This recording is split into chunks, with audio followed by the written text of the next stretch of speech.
Instagram se déwokise enfin, c'est fini les tampons, la Silicon Valley, tu vas être enfin libre mec, tu seras heureux. Tu vas pouvoir dire ce que tu veux sur les réseaux.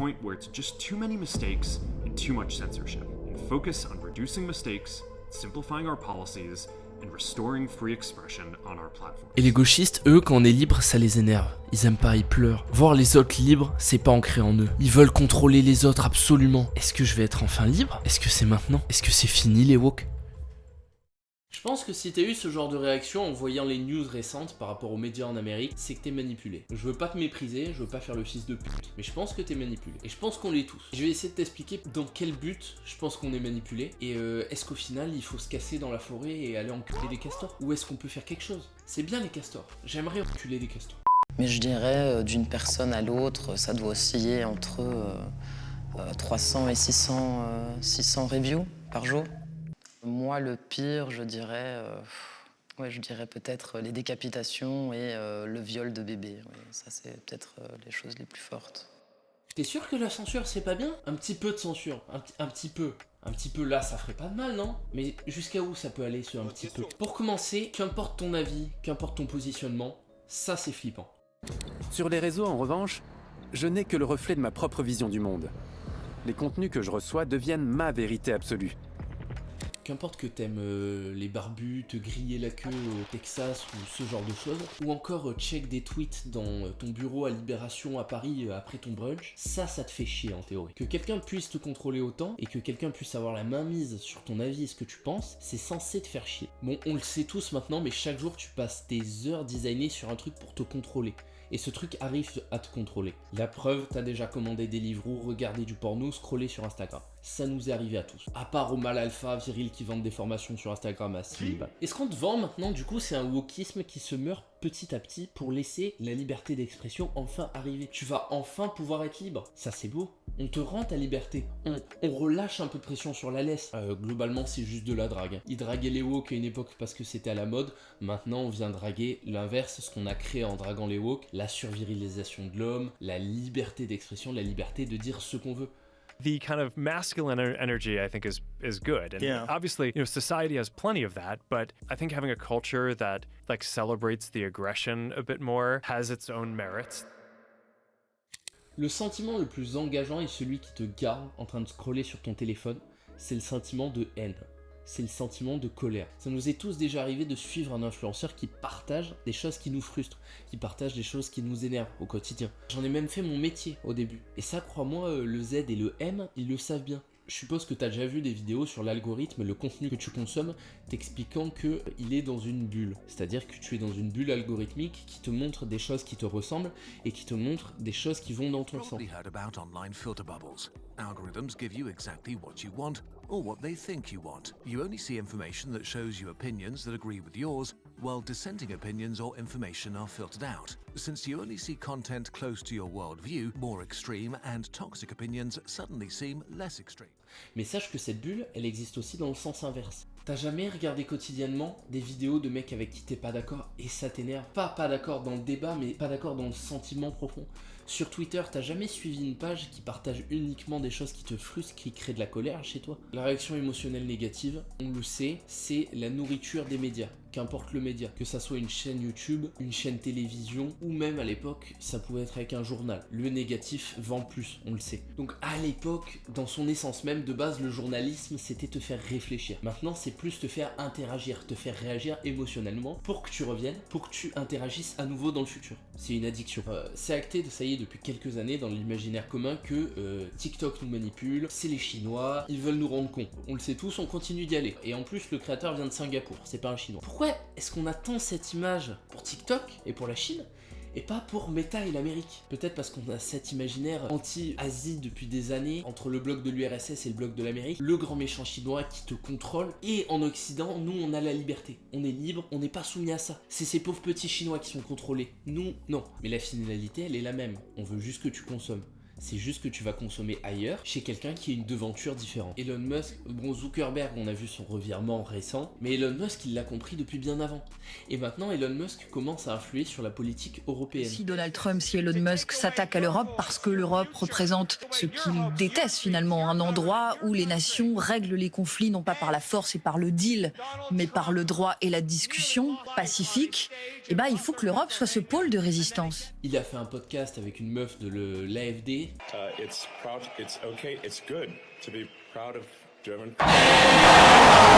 C'est une meuf de l'extrême droite lesbienne en Allemagne. Là c'est sexy, là c'est vendeur.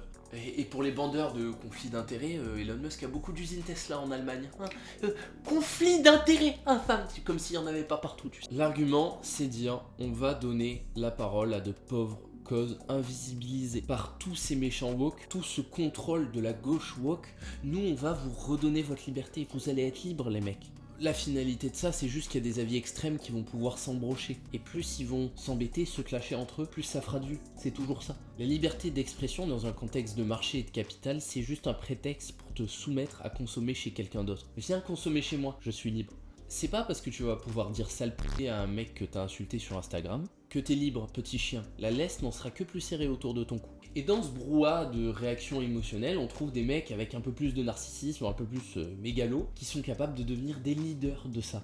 Ça devient des petits chefs, tu vois, des petits Heinrich Himmler, tu vois, mais rien de plus. Et crois-le ou non, mais ces gens peuvent influer les gens dans leurs avis. Ils peuvent faire croire à leurs abonnés et les convaincre que leur conservatisme et leurs valeurs à eux sont meilleures que les autres. Et donc en faire juste des petites merdes méprisantes. Et ça, c'est capable de créer un décalage chez des gens, un décalage qui sera source de mal-être. Tout ça, en gros, revient à l'éternel débat, est-ce qu'on peut être libre ? Liberté versus contrôle. Mais déjà, qu'est-ce que c'est être libre ?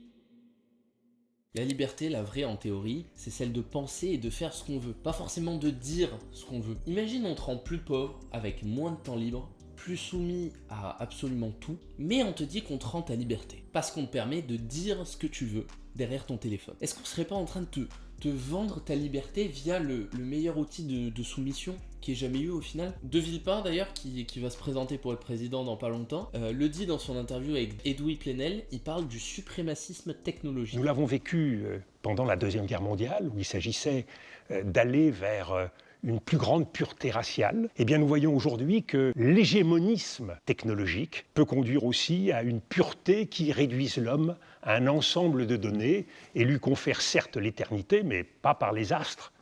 Cette fois-ci, c'est l'éternité par la donnée, c'est-à-dire sans l'homme.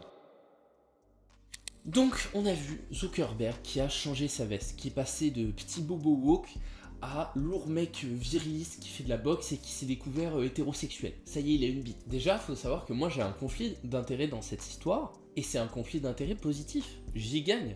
Mes comptes Instagram, les fameux qui ont sauté par dizaines, se feront moins censurés. Je suis gagnant au final dans cette histoire. Je suis plus libre, les mecs. Mais du coup, est-ce que je passerai pas plus de temps sur Instagram ? Est-ce qu'on ne dira pas plus quoi faire au final sur Instagram ? Certains me parleront du fameux forum de Davos qui attribuait des points de wokisme à l'époque. Bon, c'était pas défini comme ça, mais en gros c'était ça. Ces points de wokisme qui au final ont desservi les entreprises et qui ont créé une haine et une tendance opposée. Mais qu'est-ce qui nous dit que dans 5 ans, on desservira pas, allez j'abuse, dans 10 ans, on desservira pas des points de virilité, de lourd réel, vu que le phénomène alt-right étant à la mode, je sais, j'en suis l'essence, j'en suis le pur produit. Croyez-moi, les fameux woke de gauche, LGBT, ce que tu veux, ils en ont conscience d'avoir été instrumentalisés. Et ça serait bien que tout le monde ait conscience de qu'on se sert de sa cause pour des intérêts plus haut. Donc forcément, dès que tu parles de contrôle, de censure, de fact-checking, mec, tu passes pour un nazi. Et c'est le but, on veut te faire passer pour un nazi. Et bref, ces opinions que tu vas avoir à cause d'internet, elles vont pouvoir influencer tes choix dans la vraie vie. Et tu pourrais même devenir plus fermé d'esprit dans la vraie vie.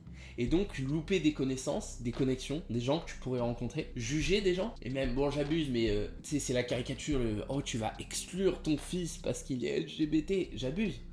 Mais il y a des gens qui sont complètement matrixés et qui seraient capables de faire ça. Faut pas l'oublier, c'est pas parce que toi t'es intelligent que tu fais la part des choses que la plupart des gens le font. Les gens votent Macron. Les gens votent Macron. Cet incroyable ovni dont on parlait, Delphine. Et on voit les chiffres, hein, les pourcentages. Emmanuel Macron qui obtient donc 65,1% des voix.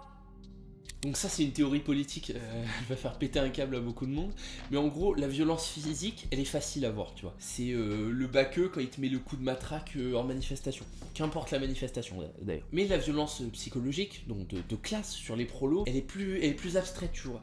Le forcer à vivre dans un endroit laid, le forcer à aller dans des endroits qui sentent mauvais, réduire sa liberté de mouvement, réduire sa liberté de consommer ce qu'il veut, ça c'est de la violence psychologique. Mais sur internet, elle se voit encore plus. Bon certes, t'es pauvre, mais t'auras mis 1000 € dans ton iPhone pour prouver ta valeur sociale, mais derrière l'écran, selon ton profil, selon comment tu es fait, selon dans quelle catégorie tu es, en voyant tout ce lifestyle sur les réseaux différent du tien, parce que en fait tu n'as pas la vie sur des 1% de gens sur les réseaux. Toi t'es pauvre, ta chambre elle pue, il faut que t'ailles ranger ton linge et je dois aller faire la vaisselle après ma putain de vidéo. Et forcément, ça va être encore de violence psychologique. Mec, j'abuse avec le terme violence psychologique, mais tu comprends ce que je veux dire. C'est pas un truc qui te rend heureux, globalement. Le mauvais chasseur, bon bah c'est le gars qui a un fusil, il voit un truc qui bouge, il tire. Bon, ça c'est l'analogie du PMU. Je suis désolé, je suis obligé de la faire, elle est connue. Même Fabrice Eboué, il l'a fait dans un sketch. Mais sur les réseaux sociaux, le connard du PMU que tout le monde prenait pour un con dans son village a rencontré l'autre connard du PMU que tout le monde prenait pour un con dans son village, et ils en ont rencontré 6000. Donc maintenant, quand un mec dit que la Terre est plate, au lieu qu'on lui crache à la gueule et à un moment juste il parle plus, donc il a plus d'influence, ce qui était une bonne chose, hein. Il y avait de la censure, il y a toujours eu de la censure. Et ben maintenant, ces mecs parlent entre eux, tu vois, et ils ont de l'impact. Et donc des gens croient de plus en plus ce qu'ils disent. Ça vaut pour tous les sujets. Je hais faire le pleureur à dire extrême droite, machin et tout, parce que je l'ai été, donc ce jugement... je le trouve pas juste quand on n'explique pas pourquoi, et je peux même comprendre la frustration que certains sentent eux-mêmes être ostracisés quand on leur dit mais t'es un connard d'extrême droite, alors que bon, c'est leur métier d'être raciste, et il faut aller dans le détail, tu vois, c'est ce que j'essaye de faire. Tu vois souvent, certaines personnes peuvent voir du complot partout et des gens mal intentionnés partout, et ces mêmes gens sont souvent ceux que lorsqu'Elon Musk, Zuckerberg ou d'autres médias dans certains intérêts vont leur donner leur fausse liberté, vont dire oh merci maître, j'ai senti maître. Mais le complot, tu le vois où tu veux. Le conflit d'intérêts, tu le vois où tu veux, là. Je parle pour le genre de trou du cul qui regarde Idriss Aberkan et qui boivent ses paroles. Je me considère comme un scientifique. Ah ouais. Oui. Je suis un intellectuel. Le plus gros problème de la dette française, ce sont les retraites. Eh, relax, Jabaoud. J'ai démontré la conjoncture de Syracuse. Maintenant qu'on a fait l'aspect superficiel de tout ça, la pratique, on va faire un petit peu la théorie. Parce que tout ça, ça a été théorisé depuis longtemps. Avant les réseaux sociaux, ça a été décuplé. Et ça s'appelle du populisme. Qu'est-ce que c'est populisme? Le mot il fait peur. Déjà qu'un mec dit populisme, chez beaucoup de monde la réaction qui se fait c'est mais c'est quoi le problème? Populisme ça veut dire peuple, on donne le pouvoir au peuple, qu'est-ce que tu veux fils de... Donc déjà, le populisme c'est ni de gauche ni de droite. Ça peut être fait complètement parler. Vous avez vu, je brosse dans le sens du poil les gens un peu de droite débiles pour les convaincre. C'est pas de donner le pouvoir au peuple, le populisme, c'est de dire que le peuple a toujours raison car il est le peuple. Je vais t'expliquer ça beaucoup plus simplement. Tu es doctorant en sciences, tu as fait 10 ans d'études sur la science du corps humain, mais un mec vient te voir, du coup tu es une classe, tu es au-dessus, et certains mecs avec un complexe de supériorité vont venir te voir, te dire « Oui mais moi je fais partie du peuple, en tant que personne du peuple, je n'ai pas le pouvoir que tu as, mais parce que je suis du peuple, ma vision vaut la tienne. Donc j'ai raison, donc je t'en projet. Quand Elon Musk dit à ses followers « You are the media now », ça veut dire littéralement « Je veux un forum où il n'y a plus de médiation, où les rapports sont absolument directs ». Et ta compétence que tu as acquis à la sueur de ton front, un mec vient cracher sur ta compétence et dire « Mais non, moi je suis meilleur, je viens du peuple, mec. Je suis le peuple. » En gros, c'est un refus des élites. On veut pas qu'un mec soit au-dessus de toi, pour redonner un pouvoir au peuple, en théorie. Et dans ce but, on va chercher des lieux de liberté d'expression totale. Du coup, où la voix du mec avec 62 QI aura exactement la même portée que la voix du mec doctorant dans son domaine et compétent. Et ça, évidemment, ça amplifie complètement les problèmes d'ego de certains. Le narcissisme, encore une fois, j'en ai parlé. C'est des mécanismes qui viennent huiler ça. Je parle de problèmes d'ego tout le temps et de mégalomanie parce que on surestime la capacité des gens sur internet, parce que c'est des créateurs sur internet. N'oubliez pas que c'est des gens comme vous, souvent d'immenses fils de pute, qui se cachent derrière une image. Moi. Et sans justement les fameux fact-checkers, tu vois, qu'on déteste, sur qui on crache tout le temps, sans les gens qui viennent vérifier de l'information et la sourcer, eh ben, n'importe quel fils de pute peut avoir une parole équivalente. Tu peux être pour... Moi je suis pas pour. Moi je suis pour une forme d'élitisme, tu peux le voir comme ça, où on va s'améliorer dans un domaine et améliorer la connaissance dans ce domaine, mais je suis pas pour qu'on tire le niveau vers le bas, globalement, pour que chaque fils de pute ait son avis qui compte autant que les autres. Donc pour finir, la seule conclusion quand on a établi ce constat et on l'a argumenté, Et la seule conclusion qui me viendrait en tête de base, avec mon passif, mon vécu et ce que je suis, c'est individualiste. Je me casse, je me bats, je vais vivre tout seul, je vais cultiver des tomates. Et c'est pas que celle-là, en fait, il y a 2 formes de réponse individualiste à ce problème, et c'est quelque chose qui a été théorisé par Marx, notamment, désolé, mais c'est soit l'individualisme où tu joues le jeu du capital, donc tu viens accroître ton capital jusqu'à ce que toi-même tu aies un impact sur des médias ou autre chose et tu puisses influencer le marché avec ton propre capital. Tu quittes le jeu et tu vas vivre ta vie en autarcie. Tu décides de ne pas jouer le jeu du marché et du capital, de ne pas lutter, d'abandonner et d'aller vivre tranquille dans ton coin.